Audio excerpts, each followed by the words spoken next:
नमस्कार मित्रहरू, तपाईहरु हेर्दै हुनुहुन्छ खबर बटुवा। आजको भिडियो एकदमै ताजा तथा उपयोगी भिडियो लिएर उपस्थित भएको छु। हामीले पुलिस क्लियरेन्स सर्टिफिकेट बनाउँदा पहिला स्ट्याम्पिङको लागि कन्सुलर डिपार्टमेन्टमा गएर लाइन बसी स्ट्याम्पिङ गर्नुपर्ने थियो, तर अब यो झन्झटबाट मुक्त भएको छ। अब स्ट्याम्पिङको लागि अनलाइनबाट नै हामीले स्ट्याम्पिङ गर्न सकिने भएको छ।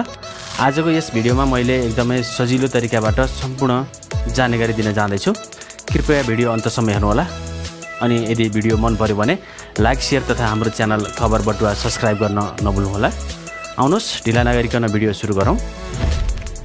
तपाईको पुलिस रिपोर्ट तयार भएर अब आइसक्यो। अब चाहिँ गरिने प्रक्रियाको बारेमा चाहिँ म बताउन जाँदैछु। पहिला तपाईहरु कन्सुलर डिपार्टको वेबसाइटमा जानुहोला र त्यसको लागि डाइरेक्ट तपाईले गुगलमा गई कन्सुलर डिपार्ट भनेर सर्च गर्नुहोला, अथवा nepalconsular.gov.np भनेर तपाईले डाइरेक्ट लिंक हान्दा पनि हुन्छ। अब तपाई यो पेजमा पुग्नुहुनेछ। अब थोरै दायाँपट्टि रहेको एउटा चाहिँ online application for police report भन्ने एउटा लिंक तपाईले चाहिँ एउटा बक्स देख्नुहुनेछ।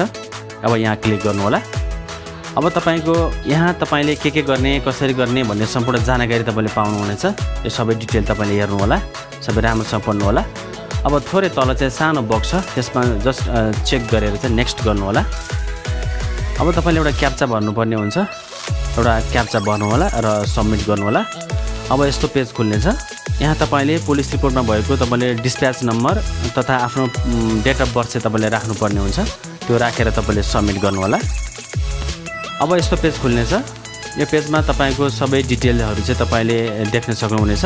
अब थोरै तल जानु होला र मोबाइल नम्बरको सेक्सनमा चाहिँ आफ्नो मोबाइल नम्बर राख्नु होला अनि नेक्स्ट गर्नु होला। पेजको थोरै तल तपाईले अब रेफरेन्स नम्बर, ईबीपी नम्बर अनि तपाईको अमाउन्ट देख्न सक्नुहुनेछ। कृपया यो रेफरेन्स नम्बर र ईबीपी नम्बर चाहिँ सुरक्षित राख्नु होला, किनकि पछि तपाईलाई आवश्यक पर्छ। त्यसैले यसलाई चाहिँ सेफ तरिकाले राख्नु होला, सेभ गर्नु होला। अब तपाईले पेमेन्ट गर्नुपर्ने हुन्छ। यसको लागि अनलाइन वा अफलाइन बैंक भाउचर काटेर पनि तपाईले पेमेन्ट गर्न सक्नुहुनेछ। अनलाइनबाट पनि तपाईले पेमेन्ट गर्न सक्नुहुनेछ। र अहिले म अनलाइनबाट पेमेन्ट गर्न चाहन्दैछु। सो अहिले चाहिँ मैले चाहिँ पे नाउमा क्लिक गरेँ र यसमा क्लिक गर्ने बित्तिकै यस प्रकारको पेज खुल्नेछ, जुन अनलाइन पेमेन्टको माध्यमबाट हामीले भुक्तान गर्न सक्दछौँ। तपाईले ई-सेवा, खल्ती, कनेक्ट आइपीएस यी तीनवटा माध्यमबाट चाहिँ तपाईले अनलाइन पेमेन्ट चाहिँ गर्न सक्नुहुनेछ। अहिले म ई-सेवाबाट चाहिँ म पेमेन्ट गर्न जाँदैछु।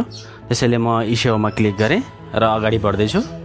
अब तपाईको पेमेन्ट सक्सेसफुल भएपछि पेज चाहिँ रिडाइरेक्ट भएर होम पेजमा जानेछ। अब तपाईले थोरै तल गई भेरिफाई पेमेन्ट गर्नु होला अनि यस प्रकारको बक्स खुल्नेछ, जसमा payment is verified, your application is submitted successfully भनेर तपाईलाई चाहिँ एउटा मेसेज आउँदछ। अब तपाईको पेमेन्ट भाउचर चाहिँ प्रिन्ट अथवा तपाईले डाउनलोड गर्नुपर्ने हुन्छ। कृपया आफ्नो पेमेन्ट भाउचर चाहिँ डाउनलोड गर्नु होला र यसलाई सुरक्षित राख्नु होला।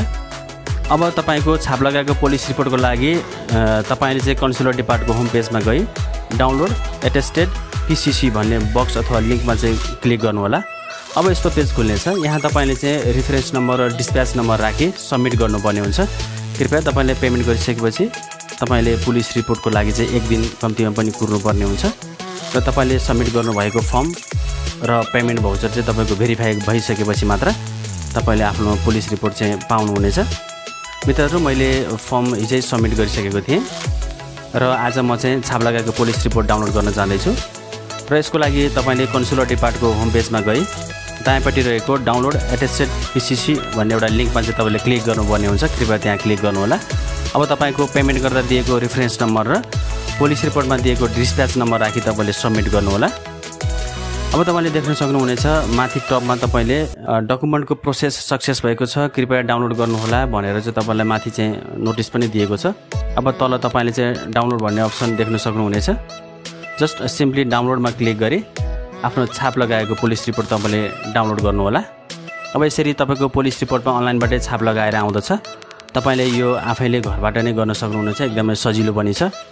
मित्रहरू, तपाईलाई आजको भिडियो कस्तो लाग्यो? आफ्नो सल्लाह सुझाव अनि प्रतिक्रिया दिन नभुल्नुहोला। यदि भिडियो मन पर्यो भने लाइक, शेयर अनि हाम्रो च्यानल खबर बटुवा सब्स्क्राइब गर्न नभुल्नुहोला। हस्त, नमस्ते।